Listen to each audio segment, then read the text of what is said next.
Assalamualaikum mama sekalian, bagaimana kabarnya? Semoga selalu diberikan kesehatan ya.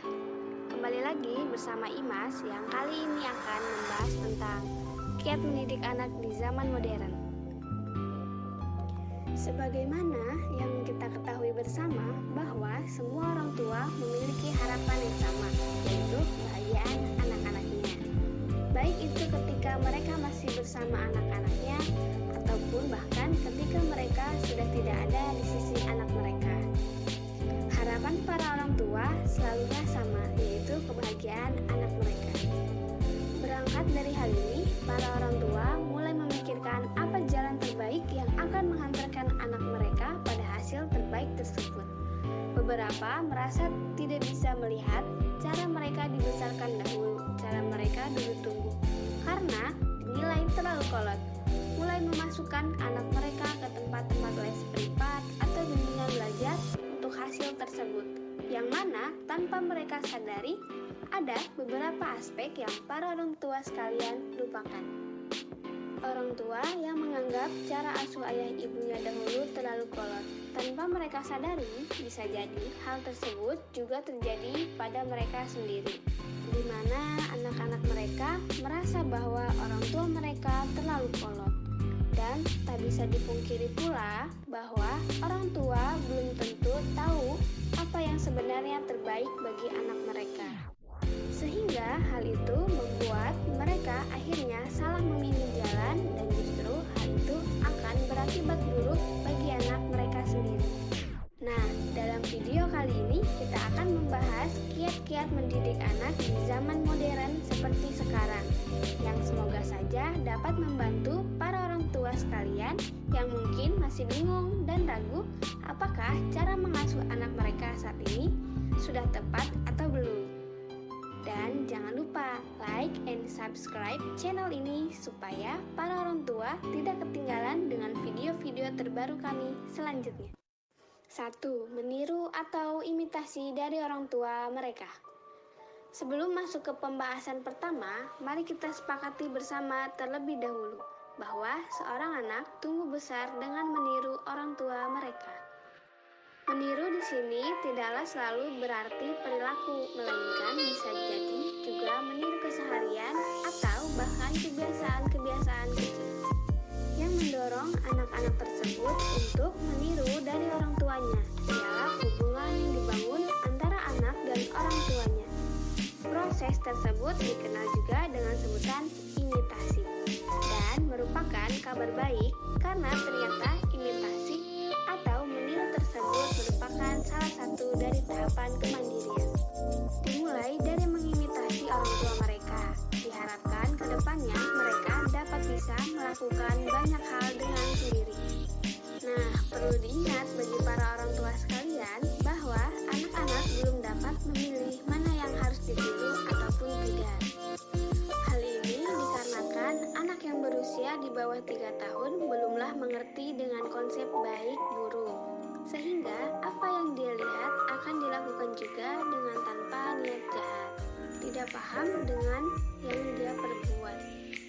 Dr. Klein dalam artikelnya What Your Child Learn by Imitating You mengatakan bahwa selama proses perkembangan anak di usia dini, penting bagi para orang tua untuk memberikan contoh perilaku yang baik.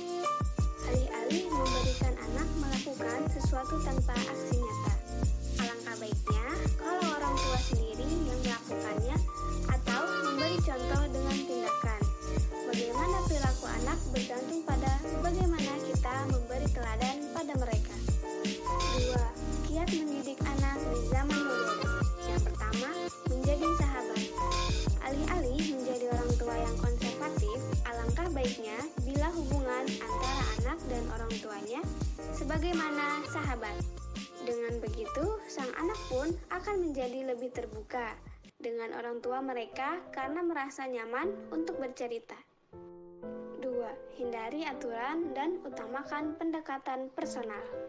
Sebagaimana poin nomor 1 tadi, dengan pendekatan personal sebagai seseorang yang datang untuk mendengarkan, bukan memarahi apalagi menghukum.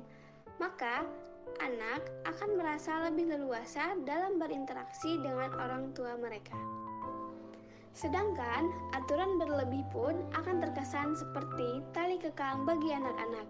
Alih-alih peraturan, hendaknya orang tua sekalian mencoba berbicara dengan anak mereka perihal suatu hal dan dapatkan jalan tengahnya tanpa harus terkesan mengekang mereka. Ketiga, hindari paksaan dan berikanlah pilihan. Hal ini seringkali terjadi pada hal kecil maupun hal besar.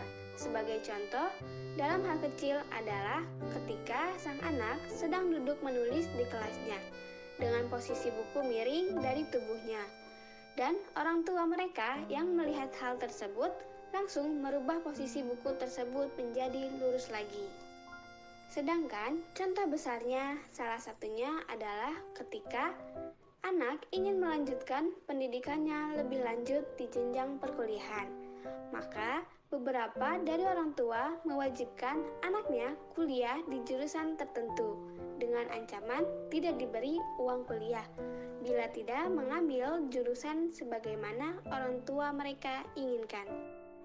Solusinya adalah berikanlah mereka ruang dan pilihan untuk dapat memilih apa yang mereka inginkan. Sedangkan peran orang tua dalam hal ini adalah mengarahkan anak agar mereka tidak salah mengambil jalan. 4. Memanfaatkan komunikasi modern. Di zaman 4.0 ini yang ditandai dengan munculnya internet, sudah seharusnya para orang tua juga belajar untuk setidaknya tidak ketinggalan dengan kemajuan teknologi saat ini. Agar nantinya para orang tua masih dapat mengawasi perilaku anak mereka saat berseluncur di media massa atau internet. Dalam pemanfaatan platform media massa saat ini, perlu digarisbawahi bagi para orang tua sekalian bahwa anak kalian masihlah butuh pengawasan dan arahan dari para orang tua mereka. Hindari pemberian teknologi kepada anak, khususnya balita, hanya agar sang anak tidak rewel atau berisik lagi. Dalam hal tersebut, pengenalan teknologi kepada anak ada beberapa hal yang perlu orang tua sekalian perhatikan agar anak tidak salah dalam menghadapi teknologi tersebut. Yang pertama, mengarahkan perangkat dan media digital dengan tepat agar anak nantinya tidak membuka hal-hal yang tidak diinginkan. Hendaknya peran sebagai orang tua adalah mengarahkan anak-anaknya terkait pemanfaatan media digital dengan tepat. Yang kedua, mengimbangi penggunaan media massa dengan interaksi di dunia nyata. Hal ini ditujukan agar anak tidak terlalaikan dan berfokus hanya dengan perangkat media digital saja dan tetap memiliki kemampuan bersosial. Yang ketiga, memilih aplikasi yang tepat untuk sang anak. Dalam hal ini, para orang tua sudah dimudahkan dengan adanya fitur anak di kebanyakan perangkat media digital saat ini. Yang terakhir, menelusuri histori anak, seperti melihat apa saja yang dibuka oleh si kecil dan memantau kegiatan mereka di platform digital. Yang kelima, arahkan anak untuk bersosial di dunia nyata. Sebagaimana para orang tua sadari bahwa saat ini dunia kita dibagi menjadi dua, yaitu dunia nyata dan dunia digital. Dan merupakan tugas bagi para orang tua yaitu untuk mengarahkan agar anak mereka tidak terjebak di salah satu dunia tersebut agar tidak jomplang dan tetap seimbang. Yang terakhir, arahkan anak agar berkembang sesuai passion mereka masing-masing. Setiap orang memiliki passion mereka masing-masing, memiliki keahlian mereka masing-masing yang mereka inginkan dan mereka kejar. Sudah menjadi tugas bagi para orang tua untuk mendukung anak mereka sesuai dengan keahlian atau kesenangan mereka masing-masing dan tidak perlu dipaksakan. Peran orang tua di sini ialah mensupport anak mereka dan memberi arahan untuk kesuksesan mereka ke depannya.